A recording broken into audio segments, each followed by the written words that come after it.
Hello and welcome to ClapperCast. I'm your host as always, Carson Timar, and today I'm joined by Mr. Editor-in-Chief Jak-Luke Sharp to discuss MaXXXine, the third film in Ti West's X franchise. Me and Jack not only discuss the franchise to date, as well as sharing our overall views on Ti West, which definitely is a contentious point of discussion to say the least, but we also break down the specific flaws and highlights of MaXXXine and why ultimately it didn't quite do it for us, even if there are elements of the film we undeniably enjoy. Thank you so much for listening. Now let's get to our review of MaXXXine. Okay, and today, before we get into our MaXXXine conversation, I do want to get a little bit of a temperature check, Jack. On the podcast, I previously covered, actually, I believe both X and Pearl. But I want to see, where are you on the X series? This is obviously the third entry, hopefully the end of the series. I'm sure we'll get into that later. And it's also just a new Ti West film. I don't think I've ever heard you talk about Ti West on the podcast. What are your relationships with Ti West and the X franchise going into MaXXXine, so then maybe we can understand the foundation that we're going to build today's episode on? Well, I didn't really have a relationship before X. I didn't know his name. I may have come across one of those VHS anthology series and maybe glanced at it and be like, oh, okay, I wonder who that is. But I never seen any of his films until X. And my relationship with the previous two in the franchise is, I just saw, I'll have to go back and watch X after this one specifically because the contingent each other. I'm very, very, very, very, very disappointed with X. At the time I saw it, I haven't seen it since, but there's like flashes of Toby Hooper there, eaten alive, and obviously the Texas Chainsaw Massacre, so on and so forth. But I just find that a film that corners a slight of a market or a convention, rides on its coattails, and sort of performs as if to say, well, we've done this ourselves, when really it's the coattails of everything that's come before it. Not an issue with that. But I keep on reading Paul Price, fan of the show, great friend of yours, I know. I love Paul. Paul sums the two reviews that I'm going to follow next perfectly. Like, they just feel like very strange films. But go read Paul Price's review on Letterboxd specifically.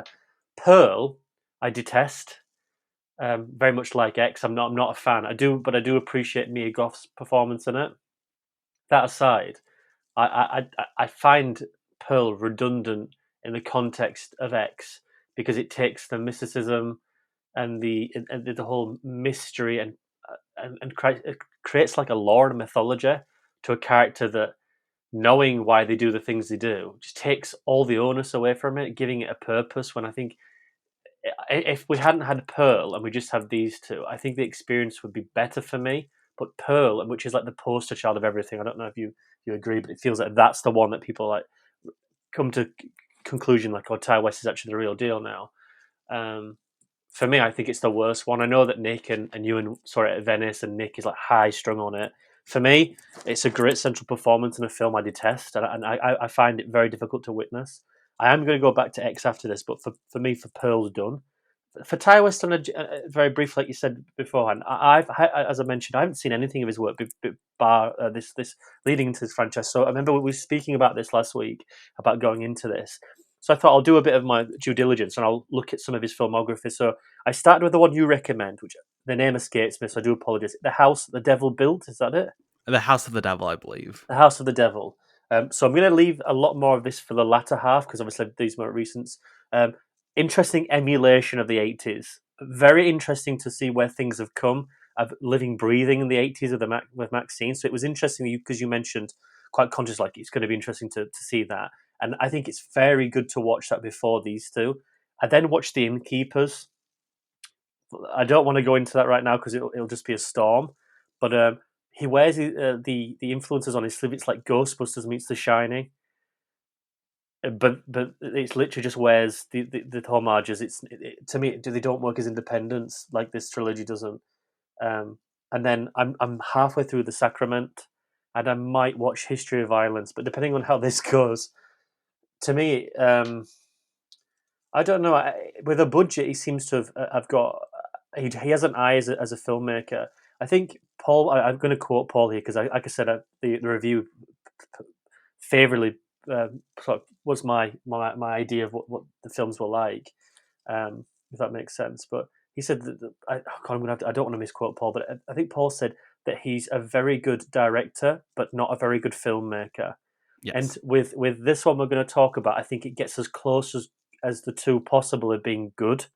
But I agree with Paul's assessment that he's very interesting how he like puts the camera in places and stuff, but everything's too slow. Everything it doesn't pace anything very well, in my opinion. And the tone and the thematics sort of are the ones that, if they are not absorbed to the absolute inch of its life, they just don't self-suffice. But that's my relationship with Ty West. Be interesting to know yours. I don't know if yours is any different to mine, but No, I had no experience. I had never heard the name Ty West. I don't watch the VHS films, so I know I didn't even experience him there until X. And I actually really like X. I'm a fan of X. wow. My relationship was that, and then the good old Niccolo Grosso. And there's a theme there if you look at certain episodes, especially ones he's not on. My relationship was Niccolo Grosso telling me he's a great filmmaker, and I watched X, and I was like, oh, it's great. So I love Ty West. I guess he's just my boy. And then I watched Pearl, and I was really disappointed by Pearl. I don't Oh know if I'm wow. quite as scathing as you are, but I don't Mhm. like Pearl. But I was like, oh, it's the one fluke, and Ty West is a great filmmaker because Niccolo Grosso says so, and I really like Dex. And then watching some of his filmography, I didn't go quite as deep as you on watching all of his films. I realized for me, X is the exception, not the expectation for Ty West. Really cold by pretty much all of the work I've seen from him. Even like House of the Devil, I gave it a 3-star. It was fine, Mhm. not anything remarkable there, I would say. So I was a little bit worried going to MaXXXine with all this considered, with a grander context. And I guess moving on to that film, and let's start with a spoiler-free discussion, then we get into spoilers, Of because there course, is yeah. quite a bit of a mystery here, and I don't want to spoil that for anyone with a new release. Um, it is for me the worst film of the X trilogy. I am very cold on what this film was overall presenting, trying to be a murder mystery in Hollywood, some connections to sexuality in Hollywood. I find this film to be, number one, just a failure of a film and what it's trying to be. As a murder mystery, to completely eliminate any option for who the killer is going to be, except for there's two options, it makes such an unsatisfying ending. The tone is all over the place here, not to a point where I was entertained, but to a point where I just thought it was very confused. I think the acting is all around pretty bad. Mia Goth is fine here. Mia Goth is good, but compared to Pearl and even compared to X, I think unremarkable. And then you look at what the film thematically is saying. I think it's redundant for Ty West's career. It's redundant for the X franchise. And I think worst of all, when you watch this, at the end of X, I didn't necessarily need to see where MaXXXine went next, and I don't think that this film ever justifies its own existence.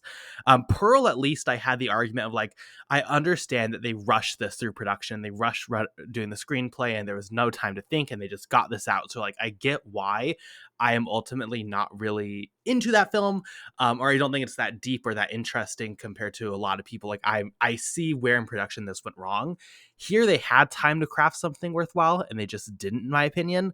I really struggled to look at MaXXXine and see a single point outside of like some aesthetic choices. I think the banter between the cops and the detectives are funny for those couple scenes. There's some really good kills. I'll give you that. Some really good kills. Um, I just find it I'm cold on this film. And especially after watching House of the Devil, and I mean that in multiple ways, I just see this as being very redundant for his career to where I don't get a lot from this. Um, but that's at least my take. Jack, I hope you are a little bit more positive on this. Well, I might surprise a few people here. But well, it may not come as a surprise of what I've just said about the previous two. This is my favourite out of the trilogy, but there are asterisks surrounding that statement, which I feel like I sort of have to defend by trying to convince people that I like this because of its inspirations, which is a very difficult place to come from because I'm being contradictory to my points about him wearing his homages on his shoulder for these films to stand on the shoulders of giants. Yeah, I'm applauding this for doing the exact same thing and condemning the others. So I want to just state by yes, I'm going to contradict myself, and yes, I'm a hypocrite when it comes to this film. I'm 25 minutes fresh out of this, like fresh. So I'm going to be very reactionary. I just spoke off air about it, the pre-build about like I couldn't get a showing for this, which is difficult because it's all at 9 o'clock at night. And obviously, I work full time. To get a showing at 9 o'clock at night, I'm in bed by that point. I've got Fletch on or Fletch Libs or something. You know, I find it difficult to get screenings that late at night. I prefer the morning ones. It's just not a thing with this at all. which is interesting considering the box office thing came out yesterday or today, and it's outgrossed all of the other two with less screenings, which to me that there's a fan base here. So I want to start by saying this. For people, for essentially the horror is going to a highbrow nature with the Ari Asters and stuff like that, and sort of the gore fests have gone down a little bit, with the sort of the Gorno, if you will, the Eli Roth Rob Zombies at the time, Alexandra Arjans, and so on and so forth. We've come into sort of a highbrow viewing of horror with like Jordan Peele and Ari Aster taking stories and using sort of like the filmmaking prowess at its point, not the conventions of gore.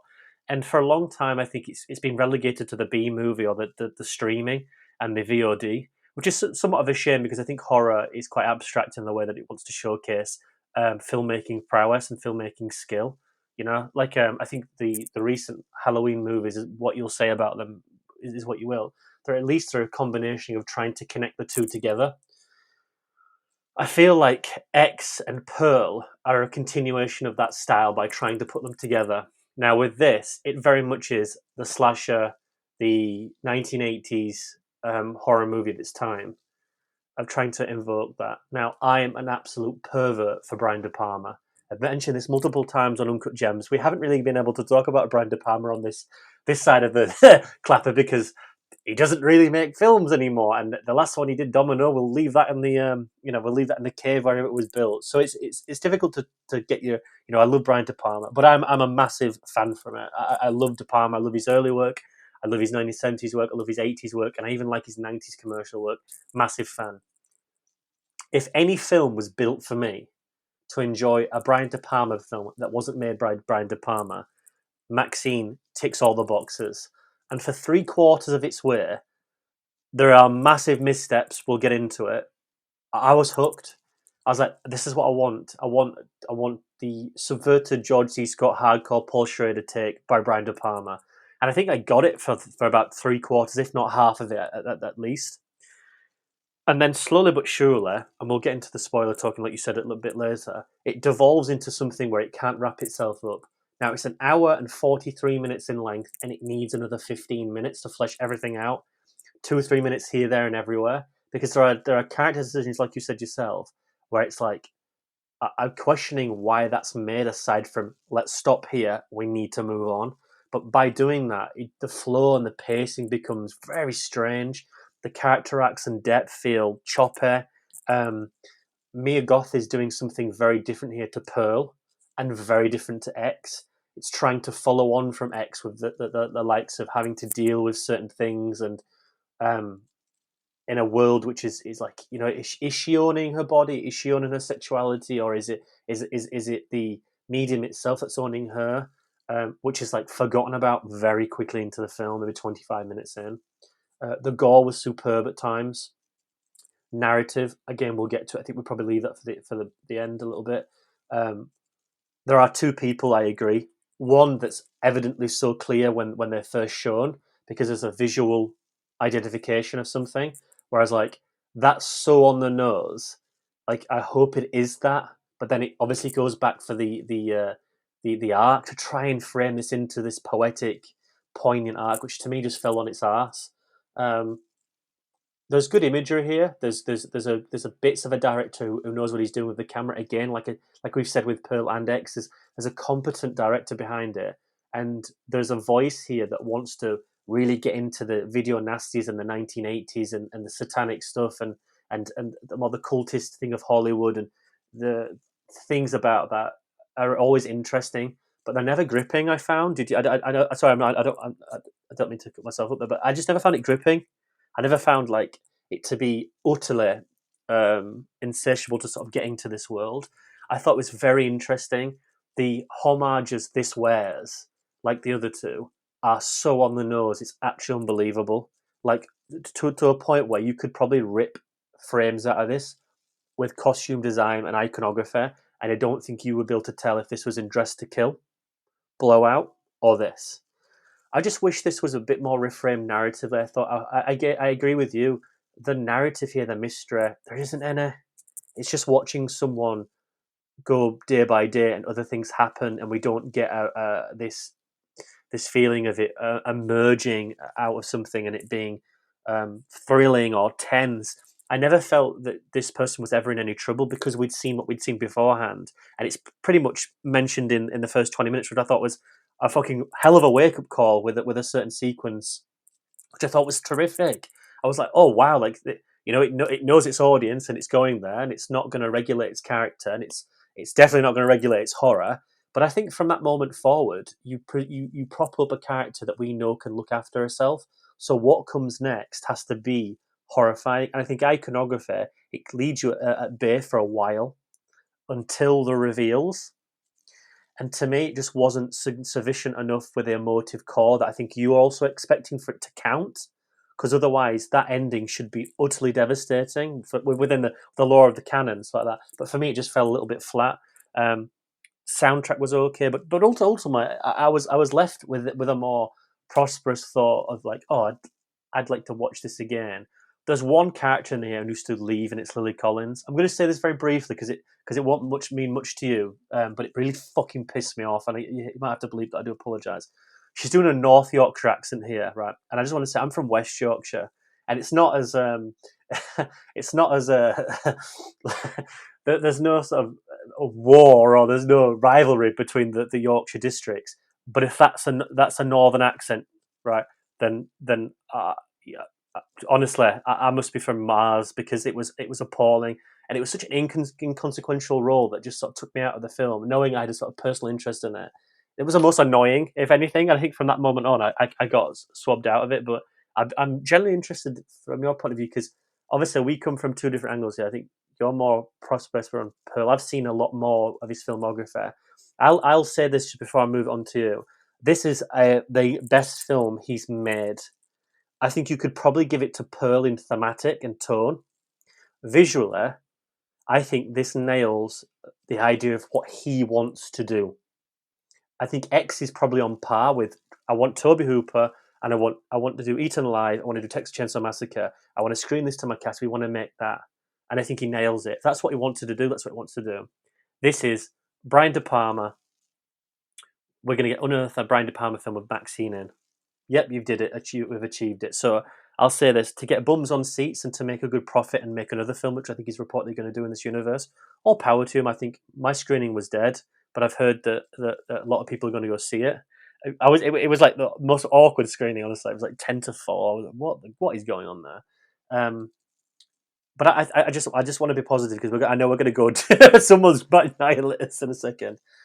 But for horror to have a little bit of a moment in the sun, which is a bit more De Palma-esque, trying to be commercial in sex work and violence and stuff like that, and have a horror heroine scream queen, which she solidifies here as well. Like I know she was in A Cure for Wellness and these and Suspiria, but she's the lead scream queen now, I think, and I hope that people don't shit on that either. I think that's a really interesting thing to have in this era of just owning it. Like she's outstanding. But I'll just leave it on this. If you're expecting to watch a movie about MaXXXine that furthers her character, or we get to see a more nuanced or an evolution of Mia Goth as an actress or as a character, it's not the follow-up I think people are expecting. It's more of a mythology of looking at the 1980s rather than the central character that it wants to project on screen, which for me, I think, again, for you, is probably the biggest misfire the film probably goes for. I mean, I definitely can't argue against the visual language of the film and as a period piece and capturing that style. I mean, I can definitely see now how you're going to be more positive on this than I am, just with your love for De Palma and even just 80s cinema in general, when that's not necessarily my scope. Yeah. We'll actually get there with our rapid reviews today.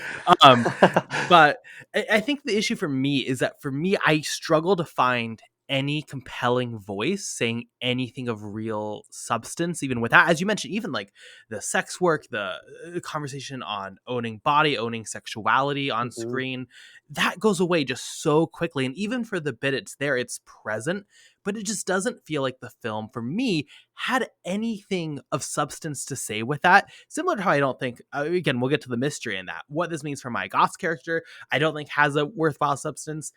for me, that was the biggest issue, is at least with Pearl even, but especially even with X, I would say there is something there that I think the film is trying to get across as a thesis that feels like important. That I'm not important as in like I worthwhile per se. The world needs to hear it, but important in the sense of like that is something that the film is actually based on. That is like a foundation to that. For MaXXXine, I just did not see that. Even like Hollywood as a cult, all this stuff, it's there circulating, but it's Mhm. never for me having any voice of substance. I think that for me was the bigger issue. Is like, um, you have even bits here about gender, which are really interesting in the Hollywood world, both on screen and behind the screen.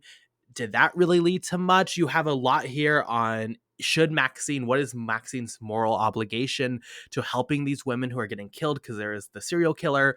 You have lot here about the serial killer and becoming a star through killing. I'm happy we did our John Waters episode because he has stuff to say about that in a lot of his films, actually. There's all these hints and all these pieces and all these puzzle pieces. But like, does this film ultimately have something really worthwhile to say about gender? I don't know. Does it have something really worthwhile to say about sexuality in the Hollywood system? There's bits and pieces, but like also again, I think in the context of the series, because you need to look at this. I guess you can kind of ignore Pearl, but you have to look at this in conversation with X. Mhm. X already had stuff to say about pornography and how the world views pornography. Granted, this evolves that a little bit with changing the setting, changing the time. There is evolution there, but like as a core, what is this film supposed to be saying that I'm supposed to be resonating with? And you can say that it's a horror film, it's supposed to be a slasher. Those are not supposed to be the big elements. You have this mystery, and you do have, again, really good kills. I really like the gore. The car death is fantastic here. I think that is a clear stand. Well, there's multiple sequences of gore that I think are really quite stand out when you go through them with your mind. But as a mystery, it sucks. I think we both kind of agree it's not a Oh, worthwhile 100%. mystery. So if it's not the mystery, you do have those sequences of gore, but those are throughout just kind of lightly. You're coming at this with the third film of this franchise. A24 is hyping this up big time. This Oh, is not wow. Mhm. projected as being just, oh, it's a little haha horror movie. This isn't sliced for them, right? They're really trying to elevate this and show this as something of substance. I don't know. What am I missing in this film? It just feels, again, Ty West, great director, not great filmmaker. More and more, I just think like, oh, please partner with someone better for your screenplays and have something written for you that you can direct, because he has a visual language in all three of his films in the X series. And I think it's undeniable to say anyone fails on a visual language, directing ability, is all there. But when this film, you can speak loudly, you can speak confidently, you can speak with a tone and a voice that commands. But ultimately, are you saying something worthwhile? And for me, MaXXXine, yes, speaks interestingly. It doesn't have anything to say though, and that's where I get really fucked about it. Yeah, look, and on that last bit there, I think you almost like said something verbatim of like I think is that how you pronounce that? I always get that mixed up. Verbatim, I believe, Yeah, I yeah. always say the wrong word. Though. I always, and then my wife will listen to it. I do that also, so No, I could also just be wrong, but who yeah, knows? I'll get the phone call. Don't worry, I'll blame you, but I will get the phone call. Look, you almost said something there, almost ripped out of my review for Pearl, because I said that Ty West is shouting very loudly in a small room. And I think people often think of that of being compelling or being compelled because someone is taking ownership and charge. But if there's only three people there responding to it, do you captivate the audience or do you captivate three people in a room that are just listening to you because you're shouting? And I think with Pearl, that's where I get that, and I do get that with X. Where I know I'll play devil's advocate as the white man usually has to, the devil's advocate in the room. Um, if you look at this type of horror and you said about it hasn't got any further meaning, there'll be people online or specifically audience members who will retort to that and say, why does it have to have a deeper meaning? And to that extent, right, you could say that this is pure stimulation. And I think that's where I come down from it. I find this stimulating because I personally like the endeavor this goes to homage and make odes to a filmmaker or a type of genre, the giallo of the 1980s with Brian De Palma, taking that next evolutionary step from Hitchcock and making it his own. I personally find that stimulating to watch on screen, but it only conforms for me in that regard. Now, I would push back about those people who would retort to your statement because, as you said, Pearl is defined by looking at the thematic of that character. So to say that this is just stimulation, I think that's bullshit. I think that's an easy get out of jail free card, because the previous two ventures, one is about living a religious zealot in a world where there's repression on the female form, gender, but I also think are trying to get away from small towns and break into something. You can argue if she's been poisoned or not about the heights of her stardom, but that's a conversation that this film, that Pearl. I'm going to end up granting Pearl something positive here, but I'm trying to find the conversation strands. Don't laugh, because I honestly, I don't really, I cannot get into it. But I think there's at least a conversation there about what's happening, why it's happening, but it's the basis of a foundation. X, I agree with you. Pornography, about being beautiful, about how far you can take visual looks in a film that's a visual sentiment alone. Because for me, there's no formula in there. Sorry, it's based purely on formula. There's nothing behind it where I find it to be uplifting or evolutionary or even more evoking, even convicting on a level that's bigger than it just wants to process, which is, well, we're beautiful people. Let's try this expression of fluidity of sexuality, so on and so forth. It's at least there.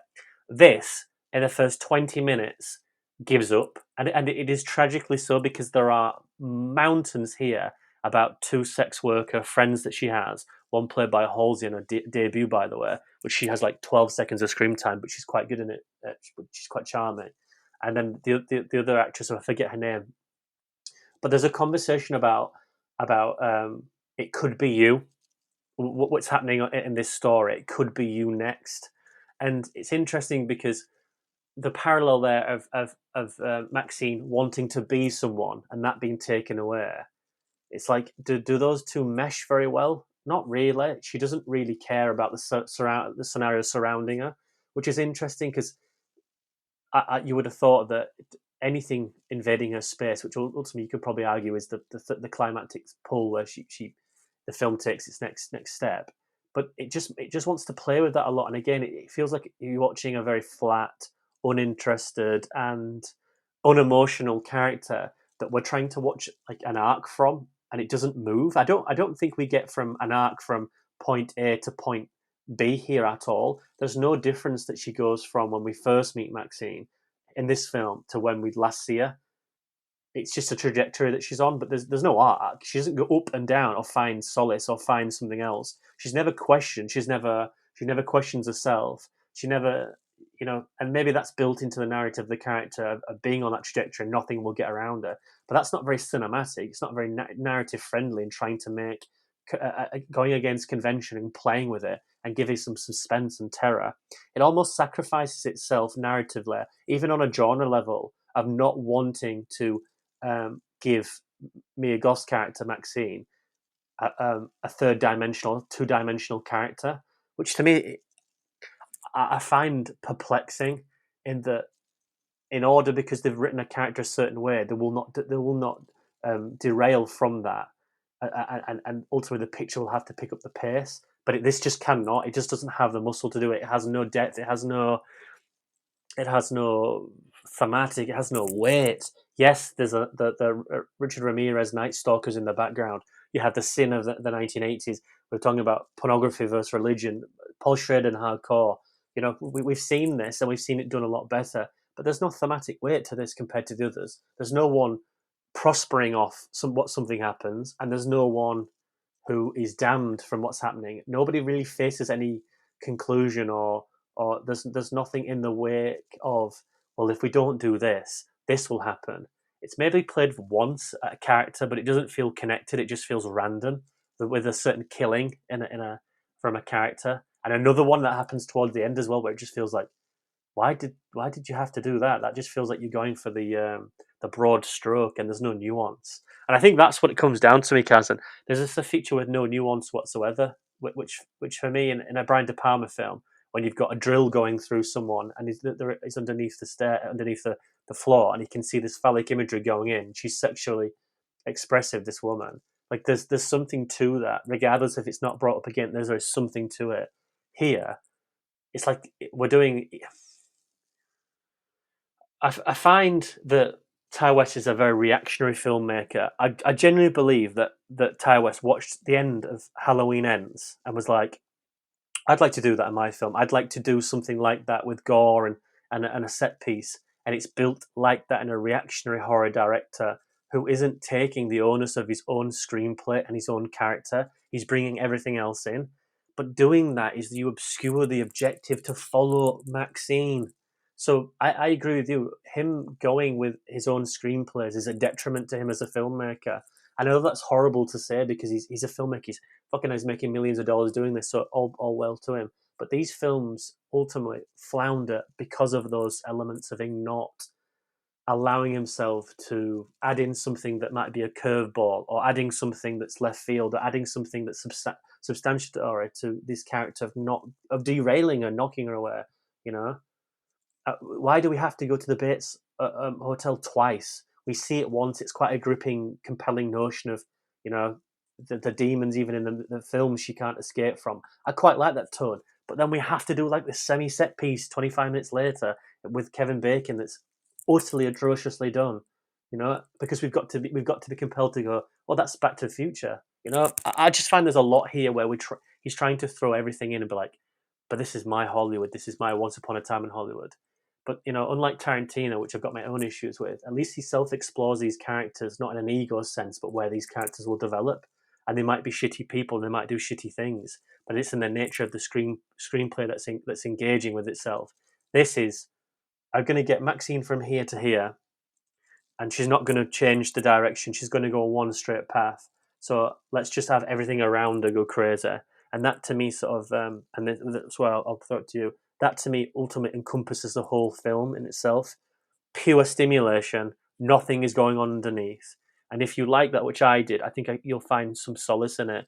But other than that, I can understand the vitriol online about this, and this is getting hammered on Letterboxd, hammered on early reviews. It's a massive shock. Even for me, I thought that there'd be a certain compelling audience for this, but this isn't really finding anyone aside from me who likes things that this tries to replicate, which won't live very long. I can trust you on that. And I think that's probably it. But no, I'll leave it over to you. No, I'm shocked that more people aren't liking this. I mean, I thought just like the Mia Goth collaboration, like people like this pairing so much and they were so excited. I thought people would just like it anyway, but it is getting torn apart. Probably even more than I would like. I know I'm very negative on the film. I'm not even like at 1 star with this film or anything. I'm at Yeah. 2. So like, you know, I think there's bits there. I will mention quickly the Bates Motel bits pissed me off, not for any reason that would apply to anyone else, but next to where Bates Motel is, because that's on the Universal backlot, there used to be Whoville from Ron Howard's How the Grinch Stole Christmas. All right. Conveniently, all I'm saying is right before production of this, they bulldozed that for no reason. And I was like, why would they bulldoze that? It was amazing and fun. Did they bulldoze it for MaXXXine? I don't know. That pisses me off though, because that was cool and MaXXXine's bad. So that pisses me off. But no, I mean, I agree completely with your points there. It is a film with, I think, no nuance. So I think it really, you have to like the style and the stimulation, as you mentioned. And for me, I guess I just don't.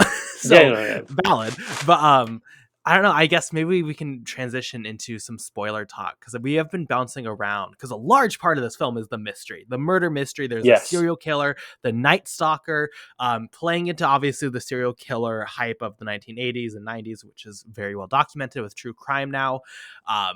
And it turns out that it is, so spoiler alert, if you've not seen MaXXXine and you don't want to be spoiled, spoilers from this point on, it turns out to be MaXXXine's father, who's leading a religious cult to kill all the porn stars, and to get MaXXXine because he's evil, you know, he's Christian, which is set up at the beginning of the film with this random shot of her as a girl being like, I want to be just like daddy, I want to lead the church. And then of course throughout the film it's a murder mystery, so naturally you think, oh, who is doing the killing, because they continually hype this up.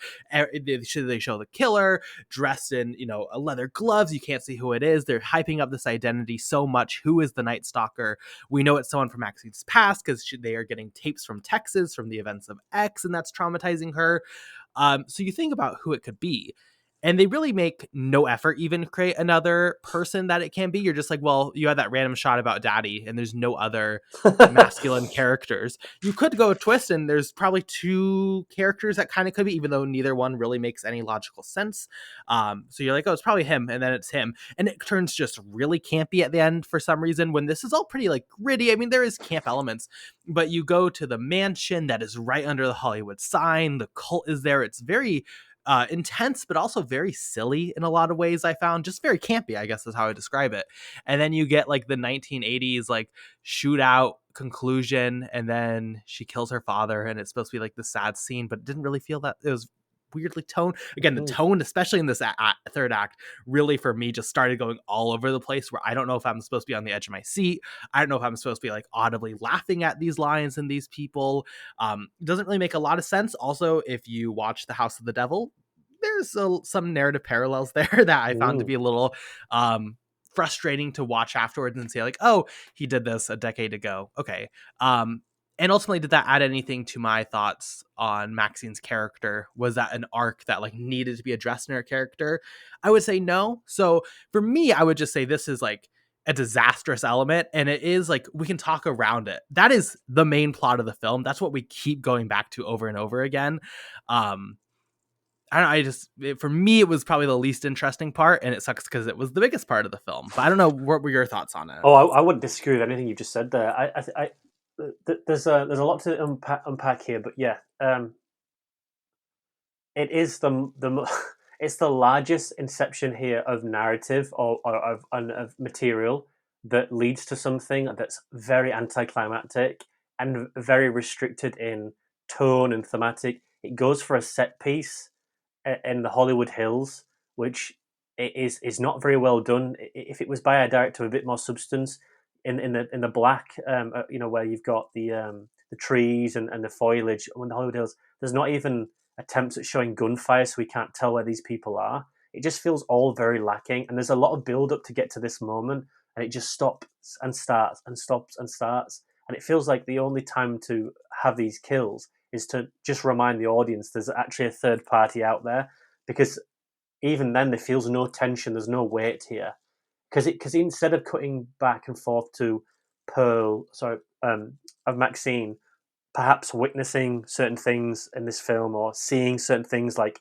knowing that her friends have been killed and so forth and so forth, we cut back to the likes of X. She's dealing with that, which feels sort of a pull of trying to move on and focus on this film in itself. So it just doesn't feel like there's any energy or there's any pulse here. The two things I wanted to mention as well about this killer is that, for me, there was like when he first showed Elizabeth Debicki, right, and she's wearing this massive leather jacket, and she asks strange questions when she's doing this the casting couch essentially, but basically just a screen test, and then she's like, "Is that your real accent?" Like she's demeaning her, but it feels like double multifaceted level where she's asking her, is that the accent you've got? Are you a really good performer? Or I thought, oh, that might be quite insipid of her to sort of consciously mess with her while Maxine doesn't know. And then when we see the killer in all the leather jacket, I was like, oh, I hope they go with this. Because my idea for this was, when I was watching it, was there's a lot of retaliation and a lot of reiteration of how far will you go to be a star? Don't be late to my sets. When you come back after the weekend and you fix your ordeal, you need to come at that. You need to work 110%. We need to hit this like a train. And my idea when this was first developing, I was like, oh, Elizabeth Debicki might be the killer, is that I sort of wanted to have this Brian De Palma femme fatale thing where it's actually Elizabeth Debicki doing it and trying to coax the star out of Maxine, and then sort of her finding out at the end and going in tangent with Debicki, who's also on a journey of trying to prove herself as a filmmaker. I thought it'd be such a far more interesting film to watch. These two women take hold of their lives in these sort of depraved and frightening ways, because she knows what Maxine is, and because she knows that she's also her. She'll go that far. Which I thought that's how she found the videotapes, and that's how she found the 16mm or 8mm in Texas. I felt like it was like going to somewhere I was really going to be compelled to like. When we got to the ending and found that out, is that Maxine would take that next step of completely absorbing evil and nastiness in order to be the star. It doesn't do that, this film.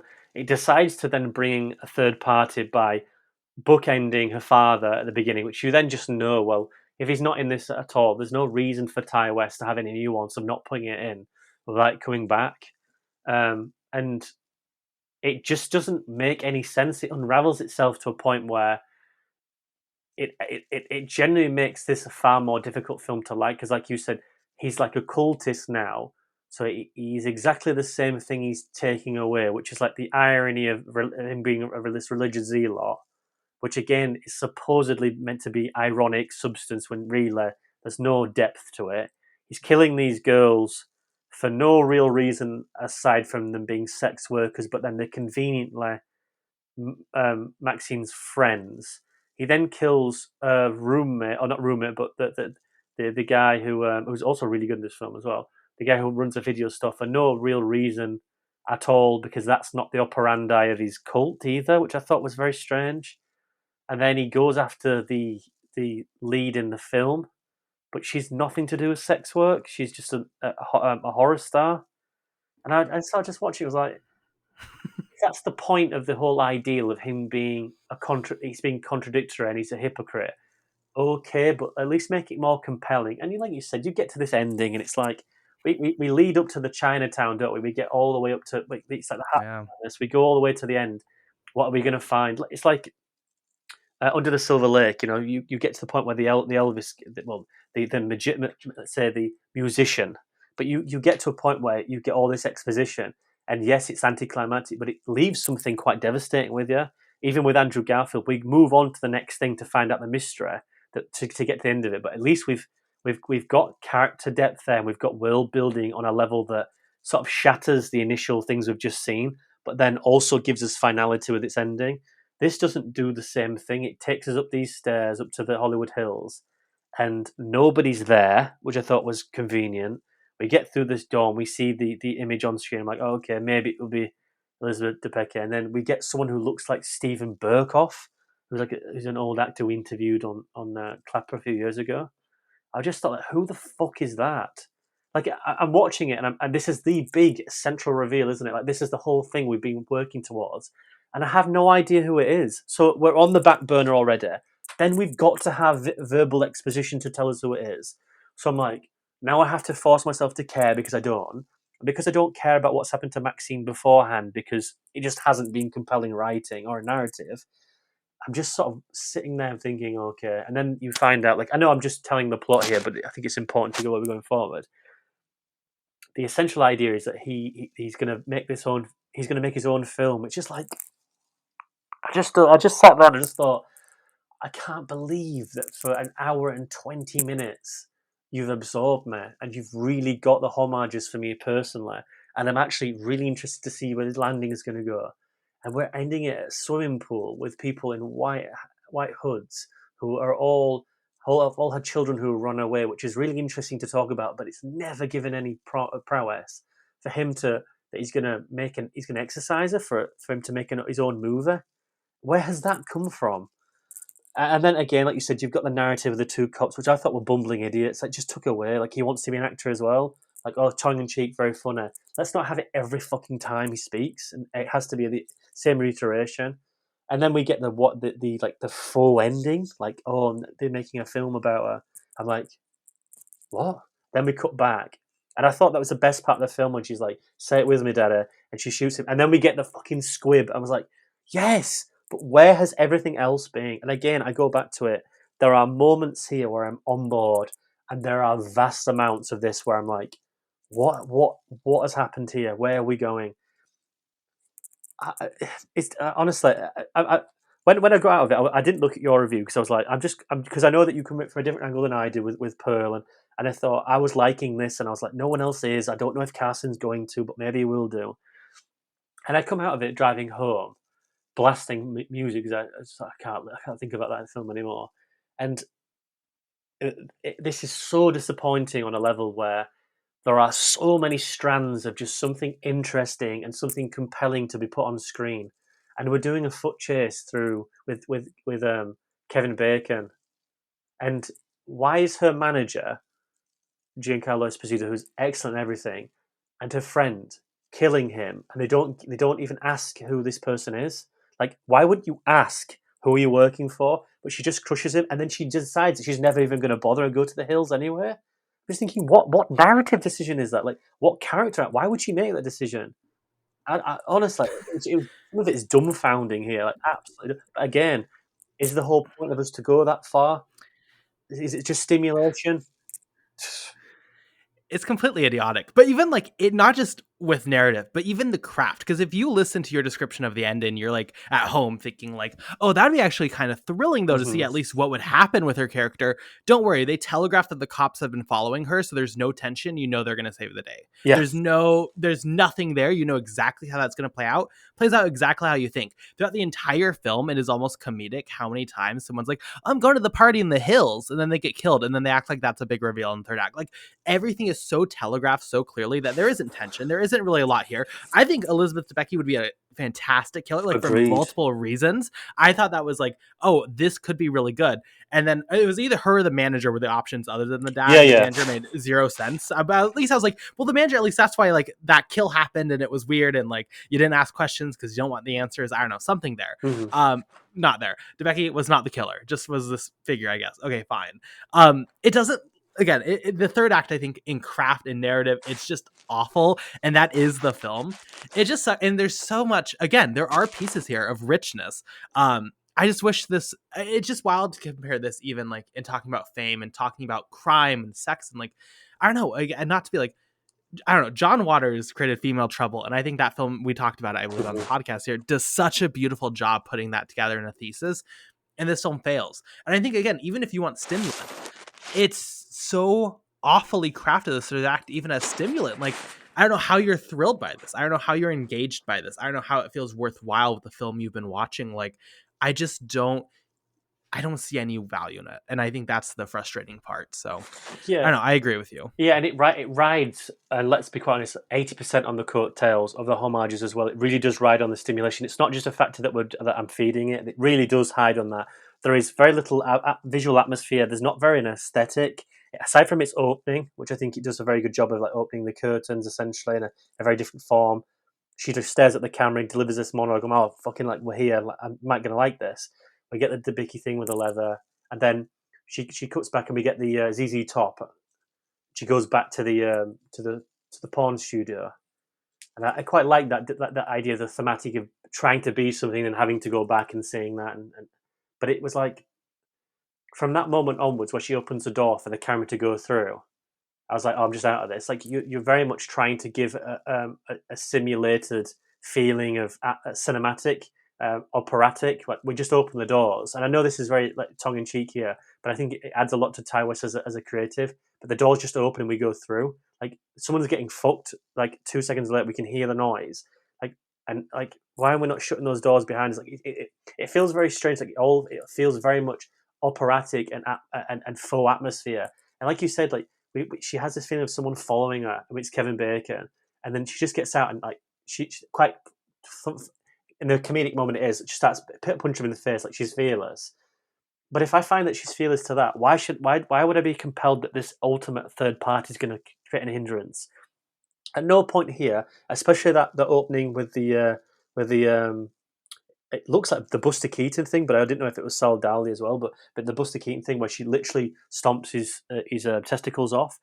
Uh, that this is what I mean about you. This is where I wanted to bring your point up. This is a perfect example of not understanding the project you've got.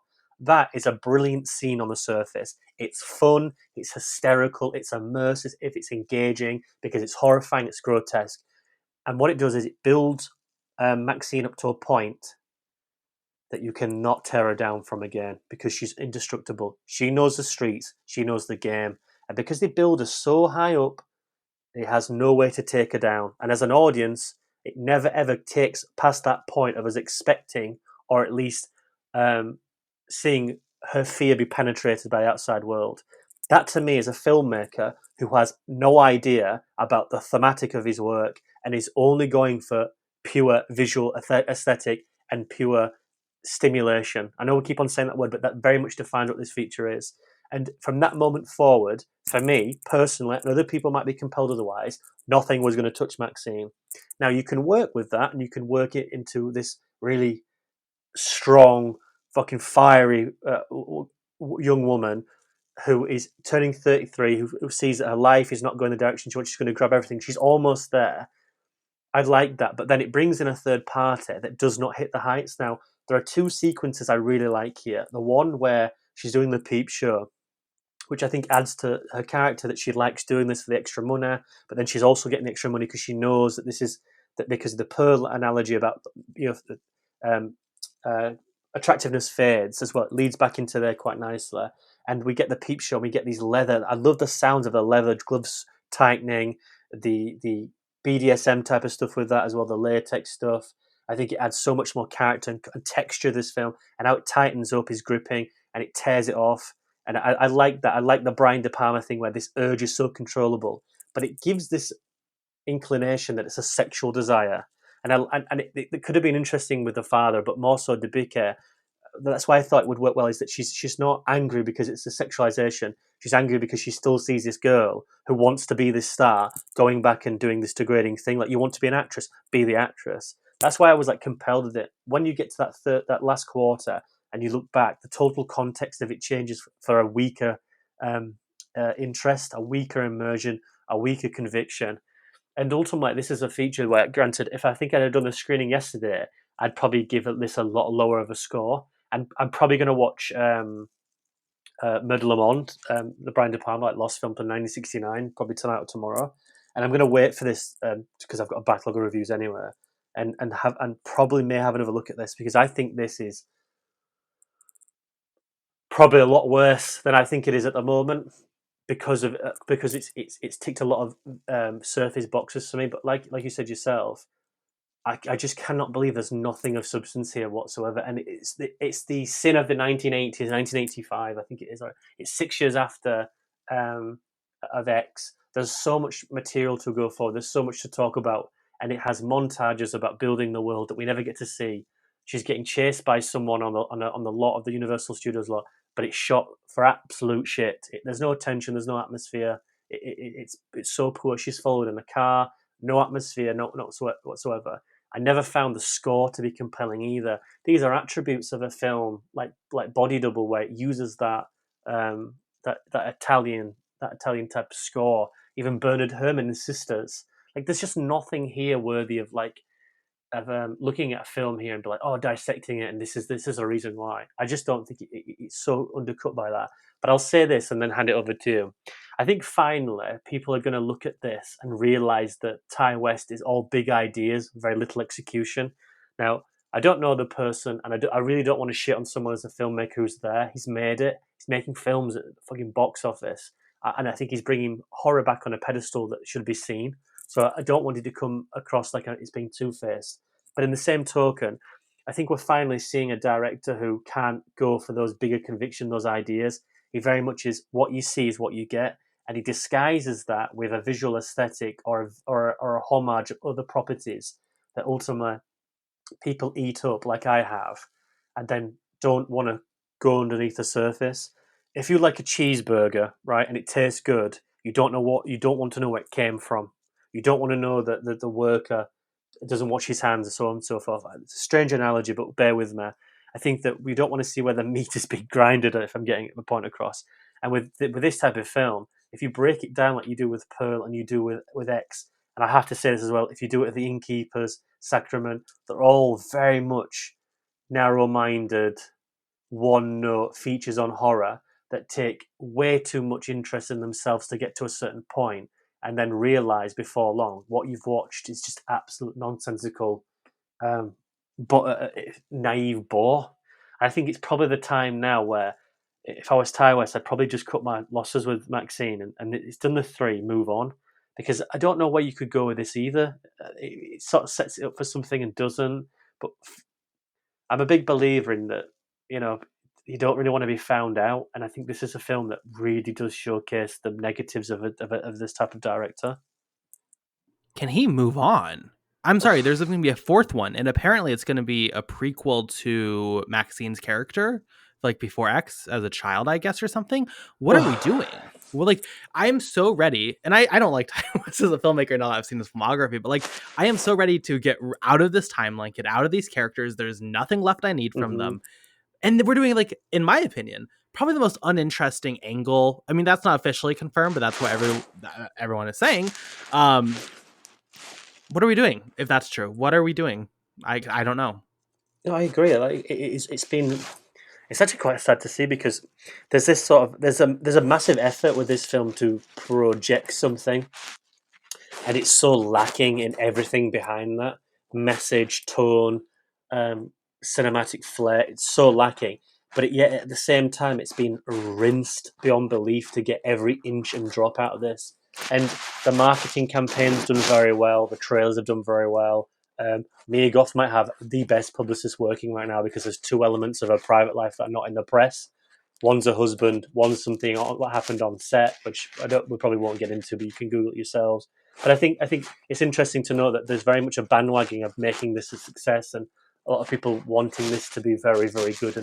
But again, it's the idea of like stimulation.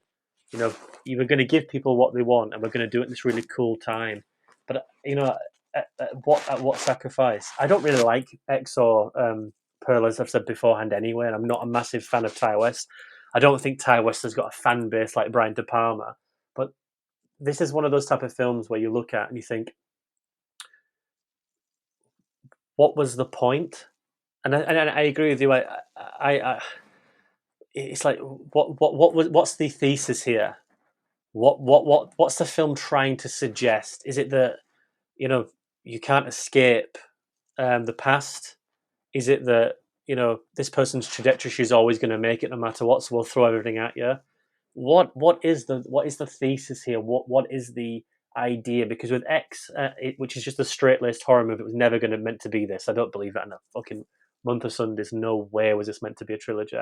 I can understand the thesis of let's make an ode to Hooper, Toby Hooper, because looking at Ty West's filmography, the guy hinders on previous exploits of far better filmmakers, and also this is going to be really tight and cheap, but I'm going to say this now. I think it's quite pathetic that the filmmaker replicates homages directors who A, are still alive, who can get films made, and B, trying to project a better, insincere aesthetic than those directors who did it better 50 years ago.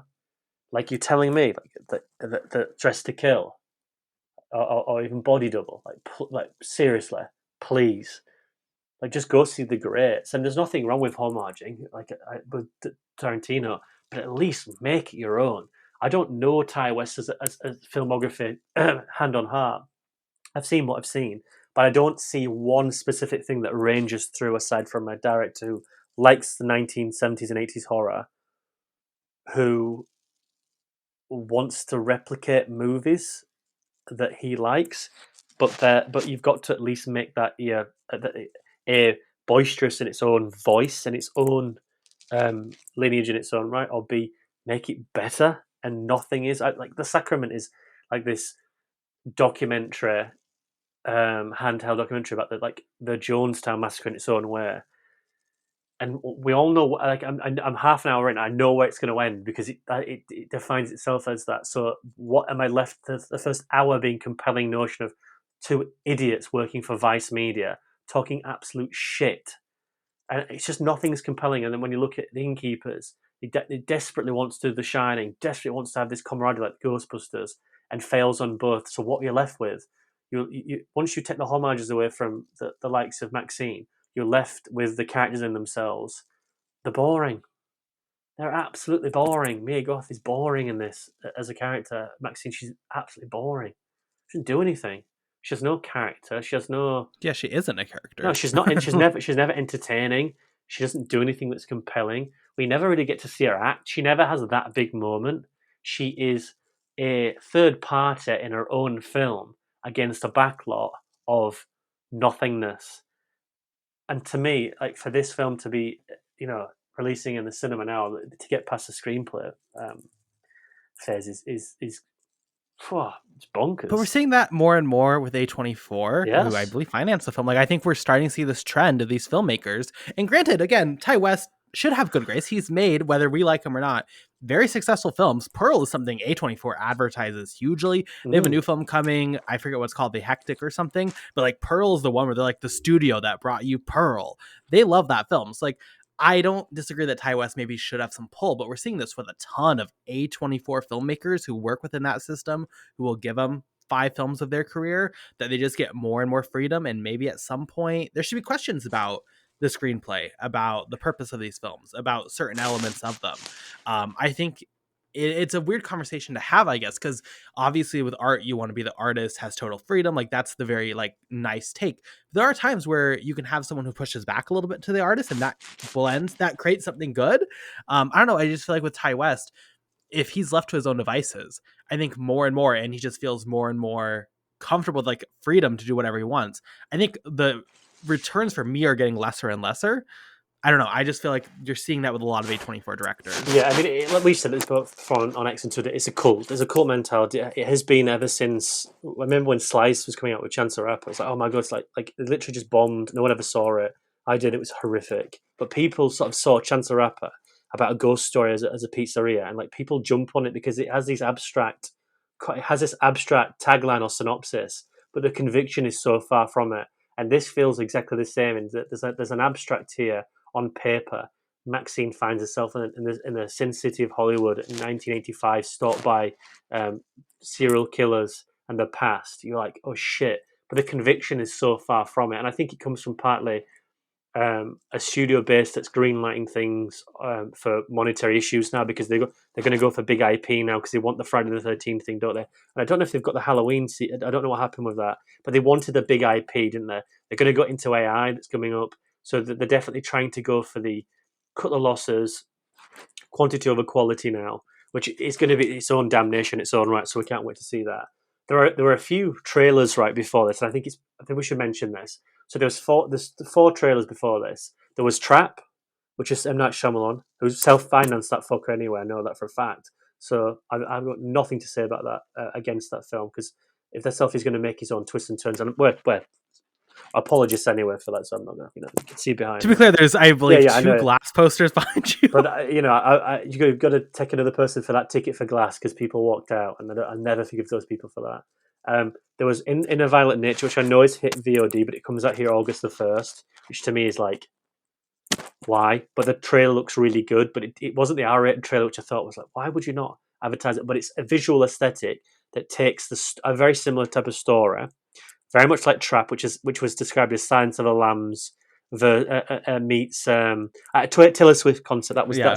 Now that's very much like this in the sense that you're abstract on a synopsis or a tagline. But the fact that you've got a filmmaker who has got a visualization, an aesthetic, you can see those two melding together.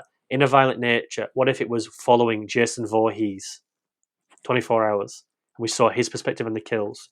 Very little dialogue, very little people running around in it. Crystal Lake. I'm like, yeah, let's do it. But then you watch it, and it's all like POV. There's a visual aesthetic against it, so it at least has something compelling to say, and you're compelling to watch. And then the other one was Long Legs. Now, is Long Legs produced by Neon, or is it produced by A24? No, it's Neon. Right. I'm slightly worried with Long Legs because it's this constant production thing where the campaign is becoming, like, for me, like, vile. Like I'm just watching it constantly everywhere. People are seeing it. Like, the few people get to see it, FOMO and all. But there has its own language. There's very much this idea of selling the film, selling the film, selling the film, which is so strange considering that it's got like a Scream Queen in it and a Scream King in it, and in fact it's Nicolas Cage. So it's going to do very well. But Neon processed their film. It's a very big film in a prism of it being it's just a small film. It's just a little film. Long Legs, Oz Perkins. It's a little film. It's a little film. If you've got a promotion campaign that big, this ain't a little film. But I look at that in a similar way to this, where it seems to be biting a lot off it can chew with the idea of promotion campaigns. And I saw the trailer for the first time all the way through today, and I was like, it just felt very similar to this in the sense of all visual, but it's the same narrative. Like, it's like, Silence of the Lambs, and I'm like, yeah, we've done that. So what's Oz Perkins going to say about what's he going to do? And I looked at it visually, and I'm just, I don't know. I get the same impression of MaXXXine where there's something to say and nothing's been said about it because it's been done by other people. Like Violent Nature's the middle ground between the two, but Trap is on the other side of, like, it's a director doing something quite different, risking his own original IP, and all these things are original to a certain extent. But I look at the bottom half of MaXXXine and stuff like that, and I just think maybe I'm projecting a slight inconvenience on the film because I'm going in with trepidation. However, I do look at these properties and the directors behind them, and I just don't see anything visual because horror is like one of these things for me where the stories are so conventional throughout, and you've got to have a next gear. We've got to go next gear into it. Let's go to second gear. Let's go gear to third gear. All the great horror films really do that. All the first type of franchise bases do that. And then you get like the Silence of the Lambs and Hereditary and Midsummer, where they're not essentially horror films per se, like Us and Get Out, but they take on a thriller, horror, mystery atmosphere, which MaXXXine does. But they have a visual and thematic point to add something different into the canon. What does Ty West, and again, ask the question, what does MaXXXine add aside from adding 10 minutes of screen time to a character that didn't need it, and then exploiting a third film in a franchise for the sake of just wanting to pinpoint her in time and not doing anything up with it? For me, I think that people who would love Pearl and X probably should come at this and be like, I find this quite condescending and patronizing. They won't do because if you like something, you eat it up, and I've got nothing really problem with that. I just think from a very muddled and old-fashioned perspective, I think this does Pearl for me did a lot of disservice to the character because you get the added. I've said this before, but the added history and the added weight of it. I think this does even worse for X. What does it add? I'll go to you because I know I'm waffling there, but the more I talk about this, the more I'm just like, oh. I think this hurts X. We're like with how I think in general, when you have a final girl, it's interesting to like. It's been throughout the horror of history of horror to be like, well, what happens next to her? I don't think that's ever been a recipe really, outside of maybe a couple very specific examples for something interesting. I don't need to see her become a star. That's not the point. The point is like the world's in front of her. I don't need that. It's for me, I would say this hurts the ending. The character of MaXXXine in X, where that ends, I would say this is damaging to that. Pearl, at least, I think it doesn't work for me, but it does work to give a richness to that character within X, to a point where I don't necessarily think it's detrimental. I just think when you cut MaXXXine and you come to this X series in general, when you look at it, I just think ultimately it failed to come together in a way that's super meaningful. In a Violent Nature has a thesis that has a point to it, that is something interesting within the horror genre, that is substance, whether or not you think it's good or not, whether you think it's boring or not. I know a lot of people find that film very, very boring, which I think is valid, but like, it has something there. I can't say Longlegs. I'm seeing it tonight actually, but I've no idea. I'm somewhat worried for it, but I do also like Oz Perkins. So like we'll see there. But you look at Pearl, you look at Ty West in general, and I'm just like, I feel like he's just one of those directors who I just every single time I'm waiting for it to be something really. He's kind of like Gareth Edwards in a way, where like every time I'm waiting because he feels like he has something there. It's like, oh, you have something, but I'm waiting for it to all come together and give that one film that really hits it out of the ballpark. That puts it together, really is like your vision, and just every time they let go of it, they drop the ball, and I'm like, eventually, and this is where I'm at with Gareth Edwards. I think you're a bigger fan of him than I am, but like I am so done. I need him to direct never. I don't want him to see him direct another film again. I cannot stand watching another 3-star film that he puts out, because every single one of his films is 3 stars, and just see him drop the ball when there's so many great filmmakers out there who are willing to like put in work and get those resources and would make the most of it. Ty West, I'm very similar to after this and after watching his filmography. Granted, at least it's not as big as Budget, so it's not like so disappointing to me, but like, I don't know. Ty West, you didn't hit the ballpark with Pearl. You didn't with MaXXXine. You haven't with the rest of your filmography. I like X. I have not rewatched X since theaters, but I remember really liking X. So like, at least there's that. But I just never, especially if he's going to stay in this universe, if he's not going to evolve, and the idea, I cannot fathom a single aspect of this universe. It's kind of like the Skywalker legacy almost, where I'm like, there's not a single story here I need to see. I'm done with it. I just need you to move on. I just have no interest. And I think MaXXXine, for me, it's sad because MaXXXine had the potential to tie it all together and really like put it all, this is the trilogy. And okay, I love this trilogy. When I look at this trilogy now, it's going to just have a sour taste in my mouth, and I can't recommend people watch it. I can't recommend you go to the theater and watch MaXXXine. Not that there's a ton, I probably better than Despicable Me 4. I haven't seen Despicable Me 4, but it's not like this film is worthwhile, I would say. So I don't know. For my final thoughts, I would just say, kind of getting the final thoughts. Yeah. Very disappointing. I agree. There are references here and there's little homages here that like are really fantastic to the style, to directors like De Palma. When it comes down to doing anything of value and substance, and that's where my brain goes, I am very well aware that I'll watch a film like this and my brain's chewing on trying to find the substance, and that's what I want from films like this.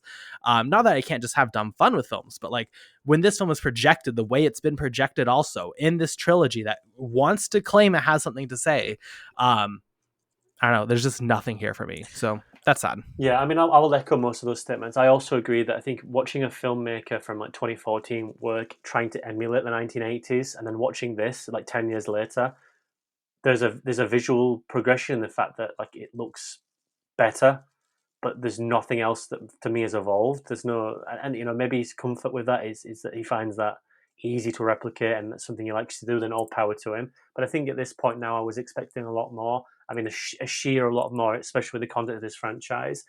Sequels in horror are always very, very hard to do. If you don't, in all sequels, but mostly in horror, if you try to evolve it like, Nightmare on Elm Street 2, and you make the like LGBT subtext to it, which is like quite conscious, not subconscious, and people reject that, so they go back to the original stuff with Heather Langenkamp and stuff like that, and then you go with stuff like Halloween Kills, and people reject Halloween Kills because it's the same shit as the first one, and then they do something like Halloween Ends, which I think is so weirdly strange to this. I can't get those fucking films out of my head.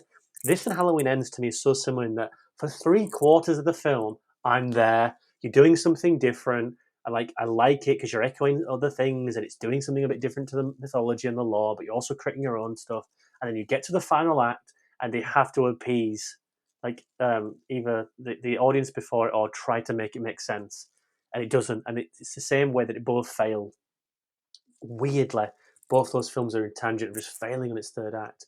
But then you get something like, and this is where I'll bring mine full circle in my final thoughts. Then you get something like the 2007 Halloween, which, like X, is a film that plays on the substantiated mythology and tries to do something slightly a bit more different with it by adding a bit more depth to its central character. And then but you get the blueprint of what's going to happen, and it goes on too long. And so Rob Zombie Halloween, and I like Halloween, and I think I probably would like X on a rewatch. I think, and ignoring these two.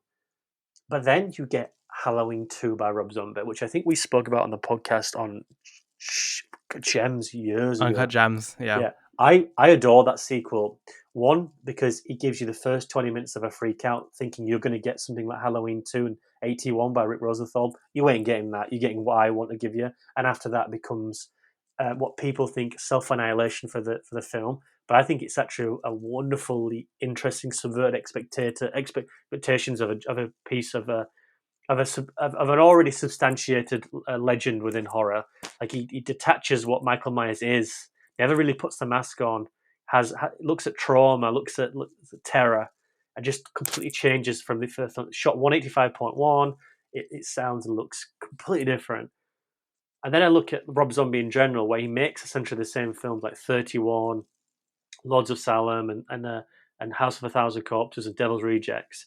And he's not a director for me like Ty West, who has evolved per se, but has got more confident. Like if you watch House of a Thousand Corpses and you watch 31, the opening with I can't ever remember the actor's name. Is it Richard Blake? Richard Brake or something. He basically looks like the Joker. He's an astonishing actor. Fabulous actor. He always plays villains. Wonderful face, wonderful expressions. But the film, if anyone hasn't seen it, opens up in this 5-minute monologue in pure monochrome, sound design, all diegetic noise of drips of water. He's got white cake painted on his face and paint. And he doesn't blink for like 6 minutes, and he delivers this like rousing monologue, and we see there's like a victim shaking in a seat who's going to kill. That might not be a thematic evolution to House of the Thousand Corpses, but that sure as shit is a compliment to a filmmaker who A, knows what he wants, B, shows it on screen, and is really owning his own craft. I compare Rob Zombie to Ty West in the sense that he's made like 6, 7, 8 films now.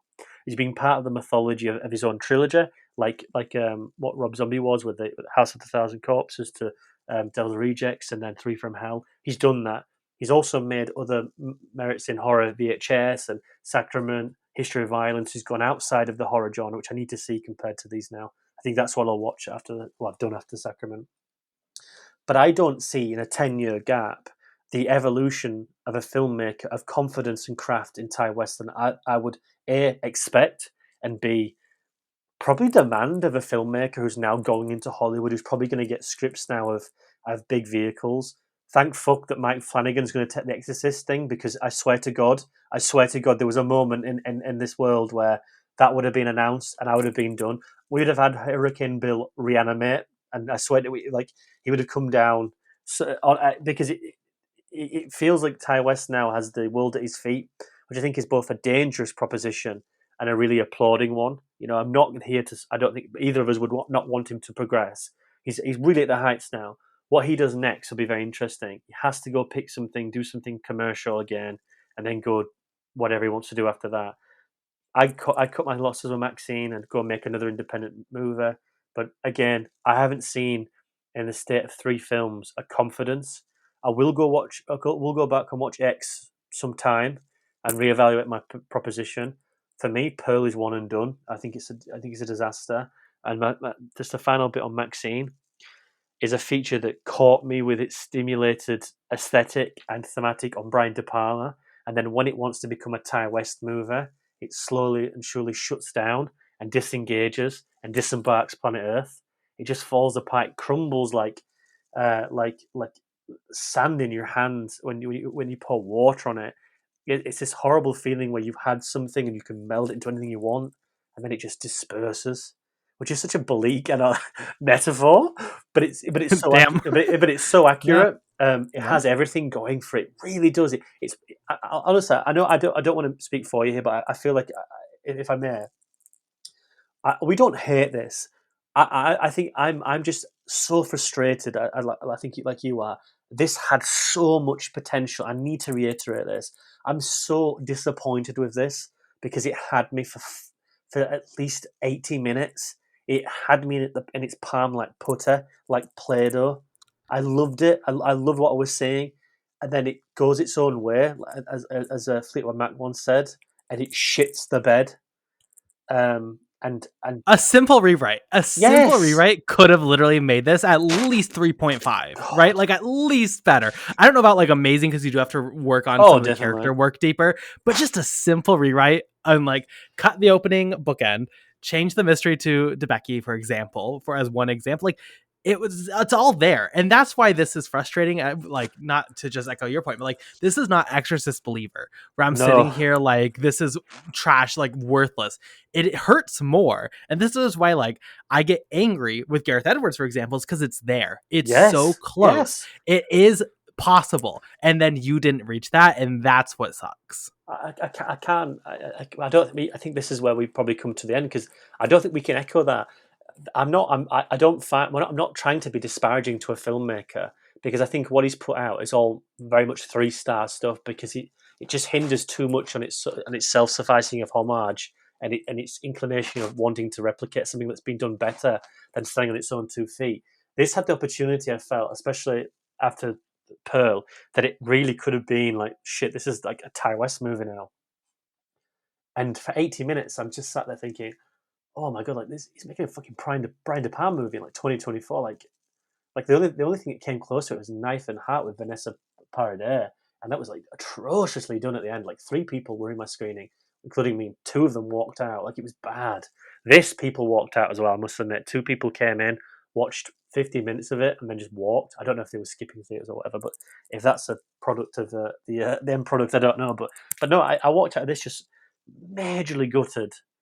Majorly gutted. From a filmmaker I'm not even bothered about, but because it was in the grasp here, it was so close. Like, this is not hyperbole, but me and you were saying, this is so close to being, God, we might have something here. So close. And it to it land its feet here is really appalling. I didn't notice Jakob Flasher's review was 4 stars, and I can understand why Jakob would like this.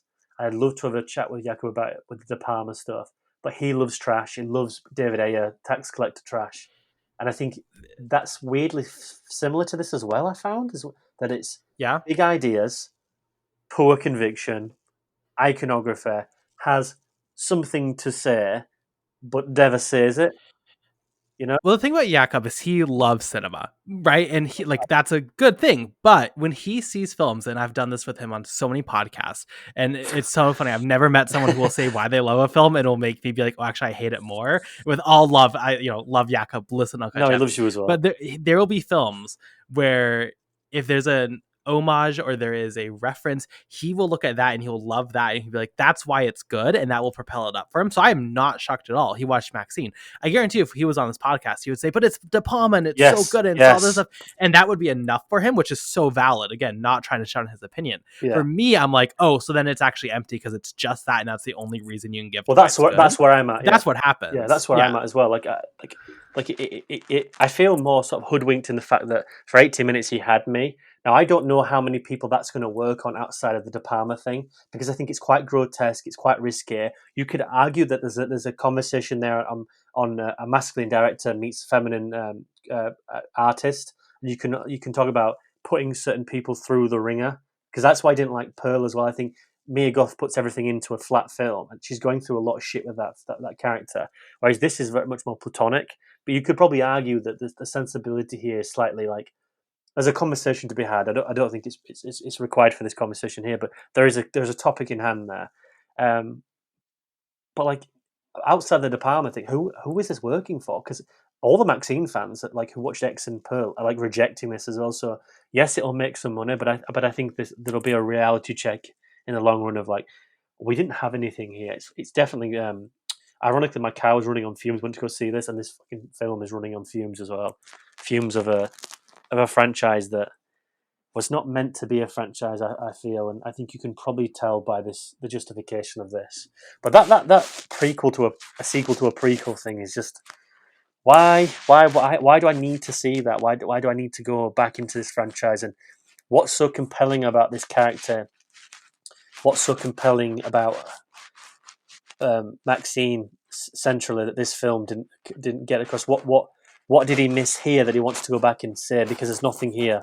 So I would find that slightly worrisome. But if that's true, I don't know. I'll see the final product. I think we've both written a few things off on here before. we've had to eat our words, but I agree with you. I think to hold its hand and say, I've not heard any press as well be like, oh, I'm doing an ode to De Palma.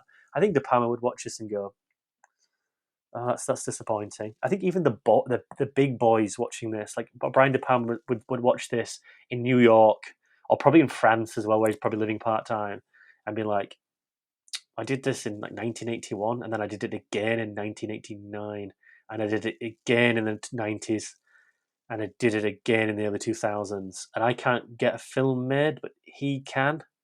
Like, I just think to myself, like, MaXXXine, Nancy Allen in Blowout, amazing. Brian De Palma, Ty West, but I just think, I look at this material, and I'm like, what? Brian De Palma can't get a film made, and I just see the material here. What was this, $8 million? Yeah. Seriously, you no one would run the risk of a Brian De Palma movie like this. Would he take it? Probably not, because it's replicating of the past. But are we not going to get an $8 million Brian De Palma movie? But we'll risk it on this. I know this is a bigger conversation, but that to me is absolutely criminal and crazy. Literally, utterly crazy. $8 million is nothing to these people, nothing. And to go with someone trying to homage a filmmaker who's still here, who could do a more compelling job. Can you please make that make sense to me, Carson? Because I can feel the vein in my head just pulsate slowly but surely to blow up like scanners because it doesn't make sense to me. I don't know who's making these decisions. Honestly, it's actually soul crushing. No, I mean, it's crazy. I mean, you look at so many of those directors, and we don't need to have this conversation necessarily all in depth. And we've had this. I'd recommend anyone go watch our Napoleon review, weirdly, Yeah, because we yeah, really go in depth with this. But like, John Waters is out here asking for pennies to make Larry and like can't get it. You know what I yes, mean? yeah, Like, yeah, yeah. it's just, what are we doing? Thank God Shyamalan like self finances and has taken that narrative on his own hands, because like, I could not imagine how frustrating it would be if he just could not make films, and I don't think he would be able to make necessarily a lot of like, it just, I don't know, it's a horrible system, but that's part of it. um at least Ty West can, keep going, Ty. So good on you. More power. If anyone wants more thoughts on MaXXXine, I cannot recommend Hillary White's review on Letterboxd enough. I'm going to link it down below. Also, she originally was going to be on this podcast. I think mainly saw the film to be on the podcast, and it just didn't work out scheduling wise. But she wrote some brilliant thoughts on the film, a nice long review that I'd recommend. So I'm going to throw that in the description, as well as Paul Price's review on X, which Oh, I think everyone brilliant. should Yeah. read. With that, let's maybe try to be a little bit more positive on Ty West as we move into our question of the week, which is asking, what is our favorite Ty West film? I will go first just because my answer is going to be X. For me, it's the only one that has something to say. On a first viewing, again, also, I would be curious to revisit it. Also in 2022 or whenever it was, it really was like I had no expectations going in, so it was a surprise. But I think as a slasher, it works for me. I think it has something to say about pornography and those conversations, mixing with age, mixing with beauty, mixing with sexuality. For me, it all came together to work, where I think that's the only film from Ty West I would say that I felt satisfied by narratively and thematically. I know a lot of people have different thoughts, including yourself. But for me, on a first viewing, I really like X. So X is going to be my answer. And then overall, let's just be honest, not very strong filmography. So Jack, I'm curious, what is your favorite Ty West film? This is a struggle because if I was going to be a proper ass YP, I'd probably say the first 40 minutes of MaXXXine and that's it. But if I'm going to be quite proper about this, and I have seen everything but History of Violence, which is the odd one out. It's a western with him directing John Travolta and Ethan Hawke, which is I'm gonna watch that, and I'm probably gonna watch X again after this conversation. I think I need to. I think it's to drill that thing home. Having watched everything else, Sacrament, Innkeepers, I probably would say House of the Devil. I just think it has fun with the idea of if it's like cultist, Satanist, um, expectation, has fun with the narrative, gory, shoots Greta Gerwig in the head, which like so unexpected, but again, practical effects probably just about suffices in the running time of what you get and what you get shown. It builds up on a lot of tension that's very repetitive of just going around a house. It could be at least 10 minutes shorter. I think Tom Noonan is fabulous, like softly spoken, and then just with body language, like standing up or losing it, like just really well, really done. Go watch Manhunter. Like Tom Noonan's never really Last Action Hero as well. Tom Noonan's never really had his flowers, but he's such a fucking brilliant horror character actor. Like the Last Action Hero is probably some of the best iconography as a villain in something that's not that's outside being PG-13. Like it's criminal what they got away with there. John McTiernan and I don't know John McTiernan directs it. I think it's definitely Arnold Schwarzenegger because he plays himself in it. But yeah, it's definitely the best film in his filmography. But I still think, like you said, I think it's probably just a 3 star. It's just emulation at the end of the day, and I think there's no substance to it. He tries to leave it on a very dark, sour note as well in that film, which for me didn't really hit. But the freeze frame with the yellow stuff, very Jarlo, very Groundhouse, um, but very much an inclination of what are we going to see evolve. And I don't think, like you said, I don't think we've seen anything by there. But like you said, interesting filmographer, highs and very much mid highs, mid lows. They're all very much the same. He takes a shot at every type of horror to find what he wants to do. I appreciate that. I think there's a lot there of him finding what he wants to do. But for me, it's a very weird horror filmography that I don't find executed very well. I would love to. I wish Nick LaGrasse was here because I know Nick is a massive fan of Ty West, like all of his films. I don't know, but you can also find his reviews on Letterboxd, I guess. That's going to do it for our discussion on MaXXXine. If you want to watch it, it is currently in theaters. I'm sure it will be on streaming before too long. Let's get to our rapid reviews, and I'll start because I have a shit ton to talk about today. Because I've weirdly had like a lot of baskets I've been kind of pulling out of for my watches. I've watched Ty West stuff, so I watched The Sacrament. What an odd fucking film. Try and take this Jonestown Massacre and turn it into like this found footage horror movie is a very awkward fit. The characters are idiotic and annoying. And then at the end, and not just, I mean, it's the Jonestown Massacre, you know how it ends. It weirdly like minimizes it with body count, which is strange. Like the whole logic on what it's trying to introduce with the cult leader is weird. But then also in the film, and I guess minor spoilers, 100 people die in the film in the cult, and in real life it's like 1,000 people who kill themselves on Jonestown. The images, I mean, just piles of dead bodies. It's horrific. So to take a film and take this, like, I don't know, real life trauma, awkwardly fit it into a horror film that's not particularly interesting. It doesn't really add a lot. It's just not that good. And then also minimize it. I don't understand any logic to why you would do that, because even for your film, I think the higher body count would make more sense. I don't know. It was such an odd film. Wild breakdown. I know Hilary White also has some really strong takes on that. And then I also watched House of the Devil. I'm going to echo what you said pretty much. It was fine. If this came out now, it would be like a perfectly serviceable Shudder original that you'd be like, oh, it's fine. It's not terrible. Not anything special. I thought it was like very middle of the road, but fine. For my monthly series this month, I've been looking at Japanese cinema, which God has been such a fucking joy, because like 1950s Japanese cinema is like my favorite time in cinema. Oh wow! I watched Ozu's Late Spring, which I thought was just stunning. Look at you eating good this month. Wow. Oh, for sure. I love when I can watch a film from like the 1950s and get like triggered about my own life. For any, like, this is one of the best films about like being in your 20s and everyone being like, it's time to grow up, and you're like, but I'm actually really enjoying life, so why, like, I don't know. I thought this was really excellent. I finally watched Kurosawa's High and Low, which is a fantastic political thriller. A little underwhelming, I found, at the very end with certain details, but like definitely a fantastic film.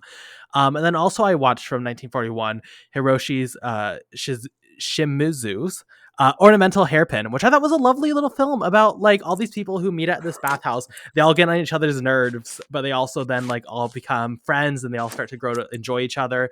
And then also, though, then it's like it can't last and they have to move on eventually. I don't know. I've been eating really good with that. I think that was a great choice for a month to focus on. But I've also been watching some other things. So next week, we're going to talk about Titanic for summer blockbusters. So I'm going through my last James Cameron's films I have not seen before. And the one I watched, I see the poster right there. I watched Terminator finally, because I haven't seen any of the Terminator films. What I will say is I never expected this to be a Carson Timar film, and it certainly was not a Carson Timar film. It was fine. I don't hate this film. It was not as like bad as Predator, for example, as far as like just not being my thing. Pretty dull, I would say. Overall, some good effects, some good ideas. Didn't necessarily do a ton for me in character and story.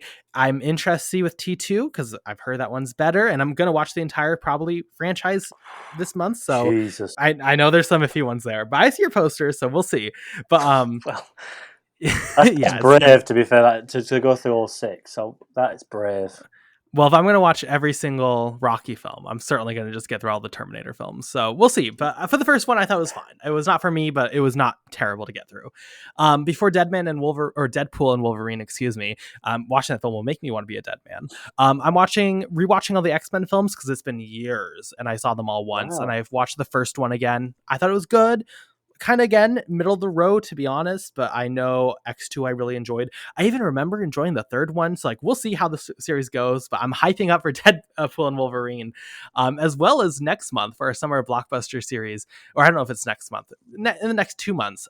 We have an MCU episode coming, is all I will say, so I am rewatching not everything from the MCU, but I'm just getting through some of the ones I haven't seen in a while. So I watched the first 2 Iron Man films.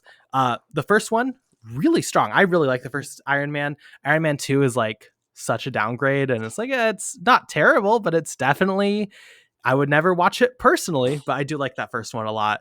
And then finally, in a couple weeks we'll be talking about Twisters. So I finally sat down and watched the original Twister. Oh And wow! my god, does this film hit though? Mm-hmm. I am so much more excited for because I thought Twisters was just gonna be fun, but the original was gonna be kind of iffy. I love this first film. I thought it was so fun, such a good movie, genuinely thrilling. Genuinely, when you talk about like booyah cinema, there are multiple scenes in this where it's like I get to the edge of my seat and I'm like, hell yeah, this is awesome. So I cannot express how excited I am for Twisters now that I know I really like Twister. But I've been eating good. It's been a weird couple weeks, but it's been good overall.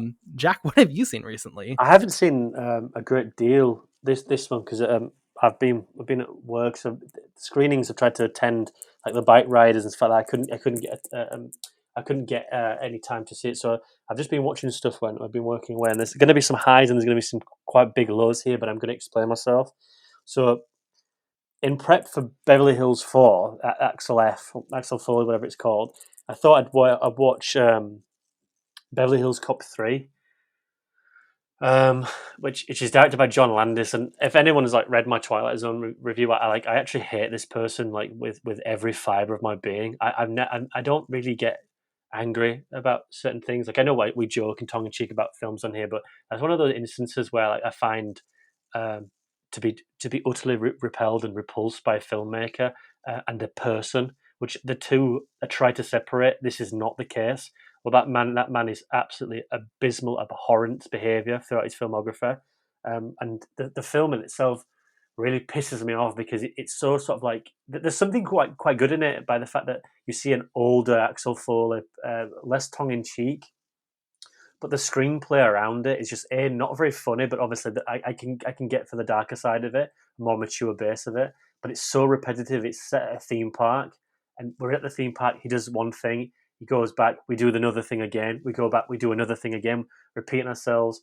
The score to it is horrific. The filmmaking at times is like static reactionary shots to things that are happening on screen, almost like trying to replicate Animal House or Caddyshack from like the 70s and 80s. Very much out of pocket.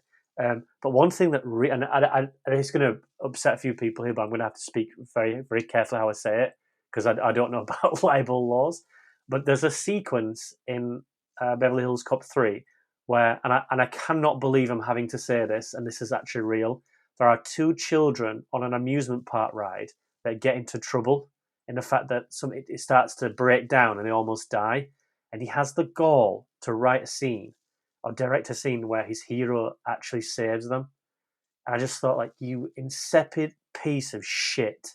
How dare you try and make up for a horror? You were an essential part of three people losing their lives on a film set by your own idiotic, egotistical bullshit. And you try in a film almost a decade after the fact to try and make onus on it.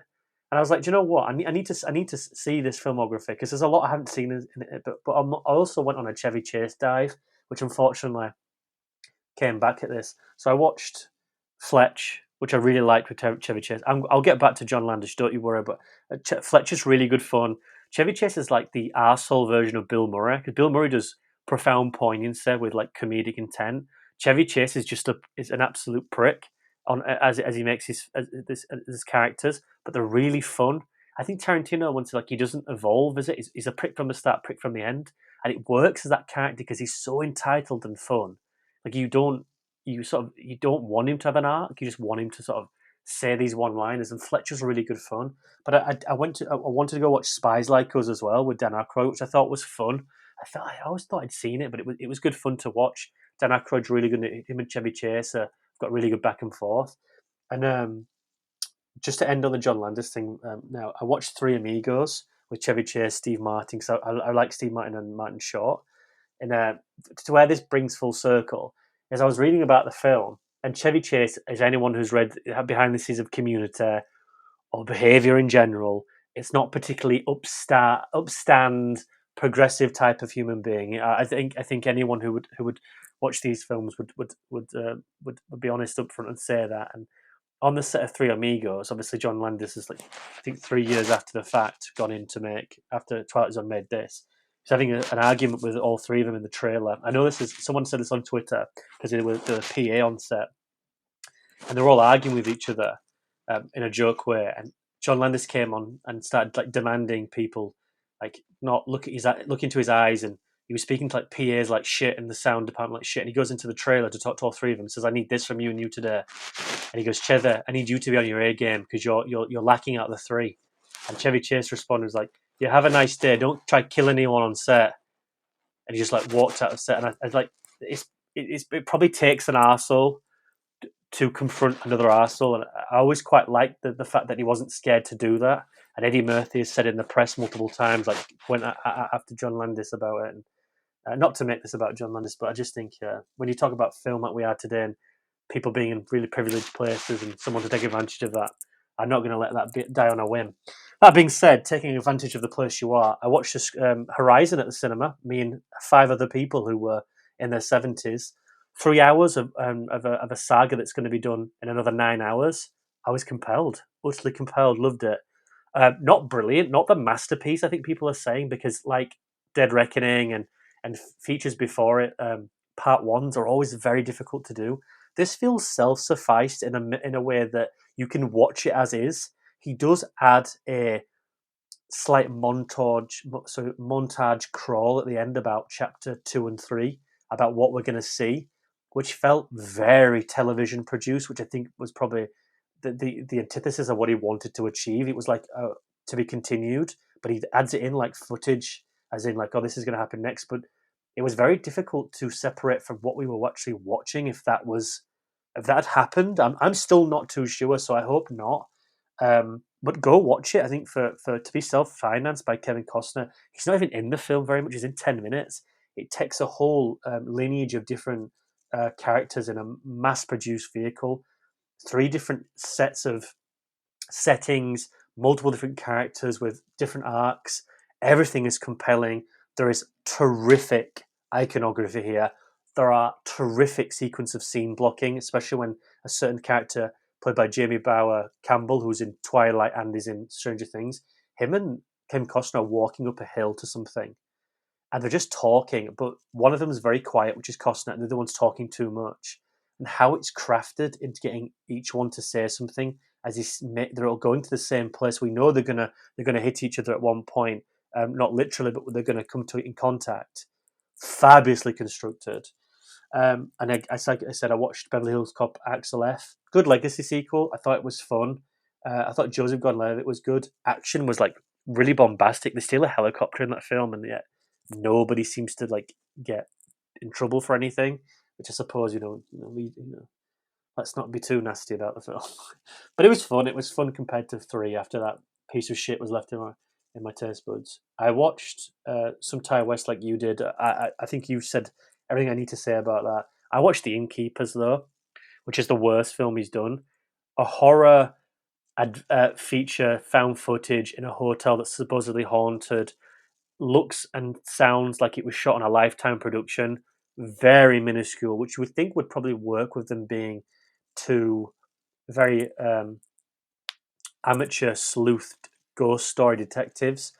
Both characters are utterly, utterly boring. Certain sequences asks so much more from the audience that's put on screen. Very poor, not very fun. It's just Ghostbusters meets The Shining, and it was just absolutely diabolical. The ending was like so fucking annoying because he expects you to grasp to the emotive core of the film, and there isn't one. I watched The Weight of Water for. This is going to end soon, don't worry. I watched The Weight of Water for Uncut Gems. Catherine Bigelow's like lost film with Sean Penn and Sarah Polley about an axe murder in 1883 on the 6th of March, which is my birthday, and then sets it in modern times on a yacht boat with Sean Penn and his wife. Is he not having an affair with this Elizabeth Hurley, who's married to George Lucas? Trying to parallel, it was so boring. So it's the worst film Gems has ever put on their podcast. I even got them to admit it as well. Randy wouldn't admit to it because Randy's a sweet Canadian, but Jakub tore it to shreds. I don't know if it's on the Patreon, but anyone out there listen to it because it's a horrific feature, horrific, from Catherine Bigelow, who went on to do, Detroit, Hurt Locker, and so on and so forth. Oh, Zero Dark 30 is one of my favorites, but it's horrific. And then to end it on something slightly more uplifting, Carson, I've been quite enamored with Red Letter Media at the moment, which is a YouTube channel which talks about movies, makes movies, podcasts, so on and so forth. And I watched their 12-year in the making film of Space Cop, starring Rich Evans as the titular character. And I really enjoyed it. That was really fun. Nick hated it, so I was going to really try and stomp him out on this one, because as a filmmaker he is to just shit on two wonderful filmmakers, so homaging 1980s like RoboCop. I was shocked, but Hillary sort of thought it was fine, and I don't know if, and not very many other people have seen it, but it was really good fun. Not for everybody. You've got to sort of like the two people, Rich Evans, Mike Stucklasa, and Jay Bowman. But if you're into something like passion projects, that they joked about Boyhood taking 12 years to make, and they hated it for that reason, and then they made a film in the background which took 12 years to make. It's quite a really funny irony, but it was a nice uplifting end to watch, rather than the other stuff I've watched this week. But yeah, onwards and upwards, I'm sure. Of course. Well, hopefully this week is good, because next weekend we will be back to discuss Titanic for our summer blockbuster series. A big film, but I'm excited to get into it. I think that's going to be an interesting conversation. And then, as I mentioned, we'll be back in a couple weeks for Twisters, Deadpool and Wolverine on the Patreon. So up and downs. You never But know. You never know. That's true. You never know. Have you seen there? I don't know if this is true. I've just read this. Are you aware? I hope you are, because if anyone among us, you probably would know this. Is it true that they're showing a 40-minute preview of Deadpool and Wolverine? I have not heard about that. I've heard that they're not showing press screenings. They are, but they're showing. Hold on, let me check my press screening invite that I got today. 40 minutes or something. I am not seeing anything in here about it being only 40 minutes. So, and I doubt they would just throw that on us. So I read that they were doing like fan screenings to like show 40 minutes, but like that's possible. It's 2 hours and 12 They did that minutes. They did that for The Flash, 40 where they minutes. had screenings and they just cut out, I think, like the last third of that film because they didn't want the cameos spoiled, which is insane. Okay, that's strange. But okay, so that might be true then. It might be true. I'll let you. I think my screening on the 22nd is everything, but I would not be shocked if they did a 40-minute version. Oh, I can't believe if that's true. I'm sure I read that. You gotta hide that Taylor Swift is in it. You can't show that. Jack, come on. I already saw it in Amsterdam. I don't need to see anything. I don't need to see that film ever again either. Hey, but she's in Cats, so well, that's 1 point for, 1 point against you. Fair enough. I'm not going to argue with that. With that, I think that's going to do it for today's episode. Thank you so much for joining us for MaXXXine. Jack, where can we find you on social media? You can find me on Twitter and X with the username @Jak-Luke Sharp, and you can find me on Clapper with the same username. I'm dropping a Horizon review in the next few days, so a little bits of that, and maybe drop these features eventually, but we won't go into that. But you can find me, and you can find me. I don't think I said Letterboxd Jack Show. I'm at Jak-Luke Sharp. Sorry, I forgot my own name, man. I'm just doing random stuff on that I can find. But thank you very much for having me again this week, Carson. I do really appreciate you taking the time to listen to me spiral about certain directors who shouldn't be working, and then talking about 3-hour films and talking about Brian De Palma and Ty West. Thank you very much for having me again. No worries. I've never seen someone on Rapid Reviews take a break talking about a director because they got so mad and they just want to inject something different in between his films. So valid. You can find me on Twitter at BP_movie reviews, Letterboxd just Carson Timar. Thank you so much for listening. Again, we'll be back next week for Titanic. So we hope to see you there. Goodbye.